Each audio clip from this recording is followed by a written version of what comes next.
15 minutes.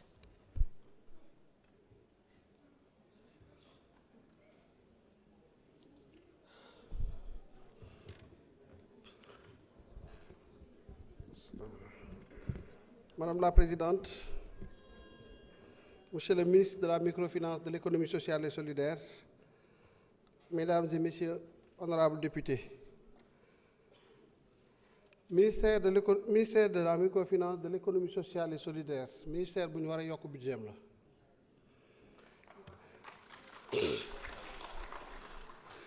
te loolu dinañ ci liggéey bu baax a baax. Budget bi effectivement dafa wàññeeku par rapport à 2025 mais ce n'est pas une volonté de réduction du budget wax na ko dafa am ñaari projet benn bi ñu koy wax Placer Prix pour 6 milliards 300 quelque chose comme ça millions dafay clôturer cette année mu am beneen projet boo xam ne c'est le programme pour la promotion de la microfinance islamique nga xam ne dafa changer statut léegi ce programme est géré au niveau du fonds de développement de la microfinance islamique loolu moom mooy justifier boo xoolee volume budgétaire bi mu am benn baisse mais nous sommes en train de travailler au moins sur 3 projets yoo xam ne sur les ressources extérieures suñ ko boucler rien que benn bi c'est le Précosol est évalué à peu près à 20 milliards de francs CFA sans compter les 2 autres projets qui vont suivre ce qui veut dire que dans les prochaines années nécessairement Inch'Allah nous arriverons à augmenter substantiellement le budget du ministère mais au-delà sur les ressources internes aussi dinañ travailler ba am ay ressources yu ñu yokkalee budget ministère bi parce que lu simple la économie sociale et solidaire mooy xolu économie suñu réew yi l'honorable député Maguette Sène wax na ko sànq xam nga dañuy wax sax macro naan il faut passer de la micro et la macro mais même la macro c'est la micro en réalité mais la micro est agrégée donc il n'y a même pas de chemin à parcourir entre la microéconomie et la macroéconomie te boo xoolee le cœur de notre économie suñu les populations à la base l'économie immédiate économie jooni bi nga xam ne demal ma ñëw la le sénégalais lambda le panier de la ménagère c'est l'économie sociale et solidaire nous consacrons 1532 milliards dans le budget 2026 à payer des fonctionnaires ce sont des Sénégalais qui vendent un service à l'administration, à l'État pour moins de 250 000 personnes. L'économie sociale et solidaire considère que c'est le reste des Sénégalais en réalité. Quand si nous avons un montant aussi important à consacrer à ce secteur, nous devons au moins trouver les ressources, quand même, yokkaat fa ay dizaines de milliards. Je ne le dis pas parce que Alioune Dione est ce qu'il est. C'est vrai, il connaît très bien l'économie sociale et solidaire. Et d'ailleurs, c'est le lieu de féliciter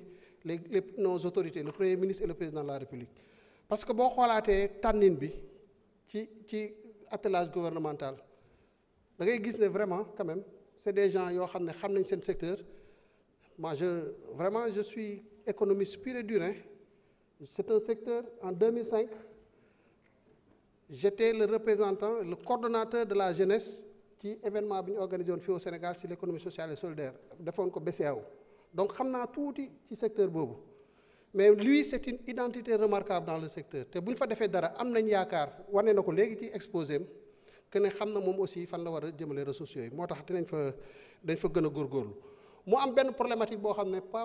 pratiquement ñi fi toog ñu ci bari bokk wax nañ ko wala bu ñu ko waxul sax xaw nañ koo junj c'est le coût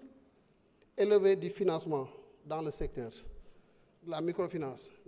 moom c'est l'économie sociale et solidaire parce que c'est l'instrument financier du secteur mais coût boobu au-delà des efforts qui sont faits par le ministère dafa am ñetti facteurs yu ko waral bu njëkk bi ministre bi expliqué na ko mooy les institutions de microfinance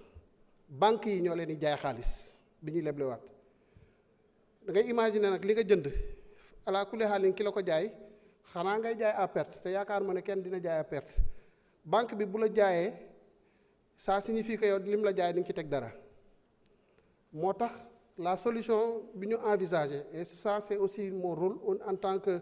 représentant, gouverneur au niveau du Conseil des ministres de l'UEMOA, c'est de faire un plaidoyer, et vraiment avec insistance, pour que les institutions de microfinance, au moins ñi ci gën a mag bokk, ñu mën a am accès au guichet de refinancement de la Banque centrale. Parce que c'est ça la solution durable. Bu dul loolu, les institutions de microfinance ne peuvent pas avoir des ressources à un coût faible. Loolu moom mooy premier facteur bi. Deuxième facteur mooy que les systèmes financiers décentralisés de manière générale, seen coût de fonctionnement dafa élevé. Seen coût de fonctionnement dafa élevé. Loolu tamit li ci kii mooy comment faire, et ça aussi nous allons travailler avec tous les acteurs pour que ñu amener quand même ces institutions à aller vers une gouvernance en tout cas beaucoup plus en phase avec les standards et les normes en la matière. Loolu dina permettre aussi su fekkee ne da ngay ñëw nag le coût de financement, le coût de fonctionnement bu élevé d'une institution, l'institution a toujours tendance à récupérer ses coûts de fonctionnement sur en tout cas le prix qu'il va appliquer par rapport un peu à... Et le prix ici, dans le secteur, c'est le taux d'intérêt. Loolu moom mooy deuxième facteur bi. Donc, la solution à ce deuxième problème, c'est améliorer la gouvernance des SFD, des systèmes financiers décentralisés. Troisième facteur bi, expliquer le coût élevé de la ressource. Mooy prime risque bi nga xamante ni secteur yi microfinance ak économie sociale solidaire la prime risque est très élevée. Prime risque boobu nag pour ñu améliorer ko fexe ba mu wàcc, il faut une éducation financière, et je crois que le doyen Alla Sène en a parlé, le doyen Alla Kane en a parlé tout à l'heure dans sa communication. Voilà donc suñu bëggee améliorer le coût en tout cas de la ressource qui est distribuée à travers la microfinance. Suñ ko bëggee wàññi ba mu gën a yomb pour le secteur, pour l'économie sociale et solidaire, les chantiers que nous devons adresser. Mais l'État yamul foofu, ministre bi wax na ko, dans la commande publique jéem nañu def une réservation maanaam ci budget yi fexe nañ ba am loo xam ne dañ koy destiner aux entités de l'économie sociale et solidaire, aux différents acteurs, muy 5% d'une valeur approximativement de 150 milliards. Daaw jël nañ arrêté bi ba acté ko léegi nag am na liggéey boo xam ne dafa des. Conseil des ministres il y a 3 semaines ou 4 waxtaanee nañ ko, et on avait demandé à ce que le nécessaire soit fait pour accompagner les acteurs ba mën, parce que loolu nekkul loo xam ne da nga koy kii lu teew la déjà. Budget bi boo ko jëlee jël 150 milliards ci ñoom la war a jëm bu ñu leen encadrer rek organiser leen fexe ba ñoom toutes les conditions yi ñu war a remplir ba mën a am accès ci loolu ñu def ko. Su boobaa dañ considérer que loolu tamit beneen maan la boo xam ne day ñëwaat suqali secteur bi, suqali les acteurs de l'économie sociale et solidaire. Ministère bi commencé na ko, il a rencontré déjà l'ARCOP pour que dans la contractualisation ñu fexe ba rendre un peu effectif ce montant-là, ba ñi ci war a émarger ñu émarger ci ba bu ñuy àgg 31 décembre 2026 au moins bu ñu amul 150 milliards yu dem ci économie sociale et solidaire bi. En tout cas, nous avons au moins, dans un premier temps, 70% de ce montant-là. Ce sera déjà un gros effort qu'on aura fait dans le sens d'accompagner un peu ce secteur. Voilà globalement les interpellations, en tout cas ce que je voulais apporter en guise de contribution à l'exposé du ministre. C'est yaakaar naa ne incha allah bu ñu fi dellu siwaatee